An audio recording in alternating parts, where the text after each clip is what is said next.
আজ আমরা এমন একটা সময় দাঁড়িয়ে আছি যখন আমাদের মানচিত্রের উপর দিয়ে বিশ্বের দুটি বড় পরাশক্তি আমেরিকা আর চীনের অদৃশ্য দাবার চাল চলছে। সাম্প্রতিক ঘটনা প্রবাহ কিন্তু সেই ইঙ্গিতই দিচ্ছে আমাদের। একদিকে ঢাকায় নতুন মার্কিন রাষ্ট্রদূত ব্রেন ক্রিস্টেনসেন প্রকাশ্যেই চীনের প্রভাব নিয়ে উদ্বেগ জানাচ্ছেন, অন্যদিকে চীনও ছেড়ে কথা বলছে না। ভিসা নীতি থেকে শুরু করে বোয়িং বিমান কেনা কিংবা সেন্ট মার্টিন আর বঙ্গোপসাগরকে ঘিরে আমেরিকার বাড়তি আগ্রহ, এসব কিছু মিলিয়ে বাংলাদেশ এখন বিশ্ব ভূরাজনীতির এক বিপজ্জনক কেন্দ্রবিন্দুতে। প্রিয় দর্শক, আসসালামু আলাইকুম। আমি শাহাদাত হোসেন আছি আপনাদের সাথে। আজকের এই প্রতিবেদনে আমরা বিশ্লেষণ করব কেন বাংলাদেশ এখন পরাশক্তিদের টার্গেট, কেন হঠাৎ করে থমকে গেল বাংলাদেশিদের আমেরিকান ভিসার স্বপ্ন, আর কেনই বা বিলিয়ন ডলারের বোয়িং চুক্তি এখন আমাদের জন্য কেবল ব্যবসায়ী নয়, এক বিশাল রাজনৈতিক বর্বর। তো চলুন গভীরে যাওয়া যাক। প্রিয় দর্শক, আপনারা সবাই নিশ্চয়ই লক্ষ্য করেছেন, মার্কিন রাষ্ট্রদূত ক্রিস্টেনসেন স্পষ্ট করে দিয়েছেন বাংলাদেশ সরকারে আগামীতে যারাই ক্ষমতায় আসবে তারা চীনের সাথে সংশ্লিষ্ট ঝুঁকিগুলো তুলে ধরবে। অর্থাৎ যুক্তরাষ্ট্র আগামীর নতুন সরকারের কাছে চীনের নানান বিষয়গুলো তুলে ধরবে। মার্কিন রাষ্ট্রদূতের এই কথা নিশ্চিতভাবে বলা যায় এটি কোনো সাধারণ কূটনৈতিক বার্তা নয়, এটা একটা সরাসরি হুঁশিয়ারি। এর বিপরীতেও চীন পাল্টা প্রতিবাদ জানিয়েছে, ফলে সংঘাতটা আর কিন্তু পর্দার আড়ালে নেই। ওয়াশিংটন চায় বাংলাদেশকে তাদের ইন্দো প্যাসিফিক কৌশলের অবিচ্ছেদ্য অংশ করতে, যেখানে লক্ষ্য একটাই, চীনের অবকাঠামো এবং বিনিয়োগের দাপট কমিয়ে রাখা বাংলাদেশে।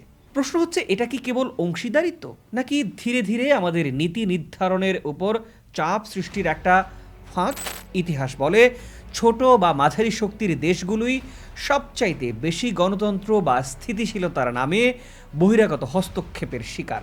দক্ষিণ এশিয়ায় বাংলাদেশও কি সেই প্যাটার্নের অংশ হতে যাচ্ছে? অনেক বিশ্লেষক কিন্তু তাই মনে করছেন। এখন আলোচনা হচ্ছে মিয়ানমারের আরাকান রাজ্য নিয়ে। মিয়ানমারের জান্তা সরকারের সাথে বিদ্রোহীদের সংঘাতের জেরে সেখানে যে মানবিক বিপর্যয় তৈরি হয়েছে তাকে কেন্দ্র করে মানবিক করিডোর তৈরির প্রস্তাব আসছে। কিন্তু এর আড়ালে কি অন্য কোনো উদ্দেশ্য আছে? যদি বাংলাদেশ এই করিডোর বেছে নেয় তবে তা চীনের কিয়াকফিউ বন্দরের নিরাপত্তাকে বিঘ্নিত করবে এবং এই অঞ্চলে আমেরিকার অনুপ্রবেশ জোরালো করবে। ফলে ভারত ও চীন, যারা এমনিতে একে অপরের প্রতিদ্বন্দ্বী, তারাও কিন্তু এই ইস্যুতে একাট্টা হতে পারে। বাংলাদেশ আজ এই খেলারই একটা ভঙ্গুর কেন্দ্রে অবস্থিত। আমাদের প্রতিটি পছন্দ নির্ধারণ করবে আমাদের সার্বভৌমত্ব কতটা নিরাপদ থাকবে। প্রিয় দর্শক, এবার আসি যুক্তরাষ্ট্রের ভিসা প্রসঙ্গটি নিয়ে। 2026 সালের শুরুতেই একটা বড় ধাক্কা এসেছে। 21 জানুয়ারি থেকে বাংলাদেশ সহ 75টি দেশের জন্য ইমিগ্রেন্ট বা স্থায়ী বসবাসের ভিসা প্রসেসিং স্থগিত করেছে ওয়াশিংটন। অনেকেই ভাবছেন এটা কি শুধু অভিবাসন নীতি? না, এর পেছনে আছে ট্রাম্প প্রশাসনের আমেরিকা ফার্স্ট 2.0 দর্শন। ট্রাম্পের যুক্তি খুবই পরিষ্কার, যারা আমেরিকায় গিয়ে সরকারি সহায়তার উপর নির্ভর করবে তাদের জায়গা সেখানে হবে না। একটা তথ্যে দেখা গেছে আমেরিকান বাংলাদেশি অভিবাসীদের প্রায় 54% মানুষ কোনো না কোনো সরকারি সুবিধা নিচ্ছেন যুক্তরাষ্ট্রের। এটাই ওয়াশিংটনের জন্য উদ্বেগের কারণ হয়েছে। যদিও স্টুডেন্ট বা ট্যুরিস্ট ভিসা এখনও পুরোপুরি বন্ধ হয়নি, কিন্তু ইমিগ্রেন্ট ভিসার জন্য যারা বছরের পর বছর ধরে অপেক্ষা করছিলেন তাদের স্বপ্ন এখন অনিশ্চয়তার মুখে।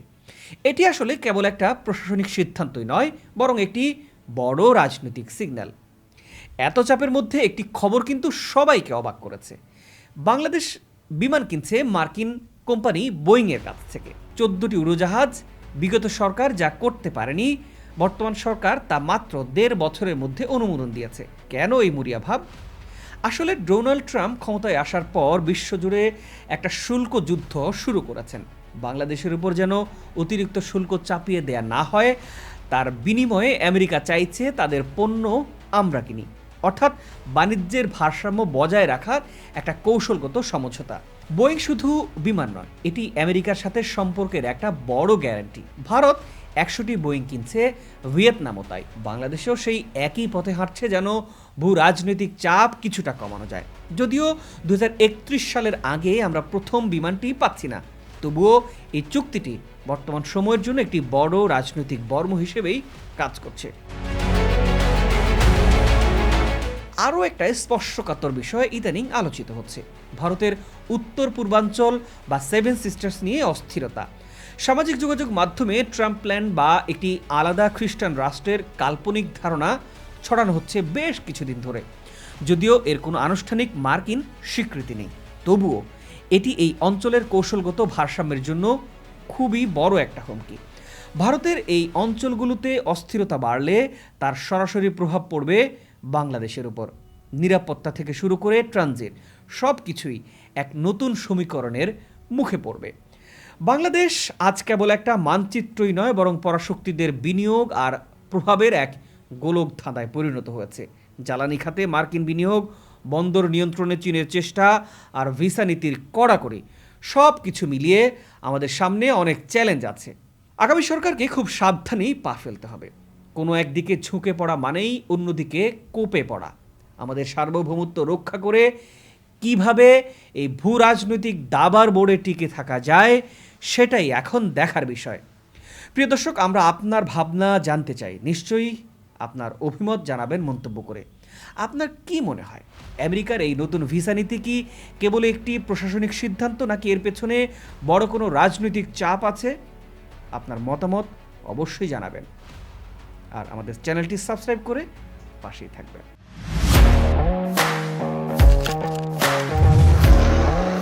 প্রফেশনাল স্টুডিও খুঁজছেন? ঢাকার প্রাইম লোকেশন নয়াপল্টনে দেশ সমাচার স্টুডিও আপনার কন্টেন্ট প্রোডাকশনের নির্ভরযোগ্য ঠিকানা। এখানে পাবেন 4K ক্যামেরায় মাল্টি অ্যাঙ্গেল রেকর্ডিং, আছে গ্রিন ও ব্ল্যাক স্ক্রিন সেটআপ, উন্নত মানের মাইক্রোফোন ও sound proof voice over booth. আপনার পছন্দ মতো স্টুডিও ডিজাইন করার সুযোগও থাকছে। Hazrat Shahjalal news content, talk show, interview বা পডকাস্ট, যা কিছুই করেন এখানে পাবেন প্রফেশনাল সেটআপ আর ফুল এডিটিং সাপোর্ট। আপনার চাহিদা অনুযায়ী বুক করতে পারেন আজই। কল কিংবা হোয়াটসঅ্যাপ করুন এই নাম্বারে 01-720-210657। ভিজিট করুন আমাদের ওয়েবসাইট ও ফেসবুক পেজ।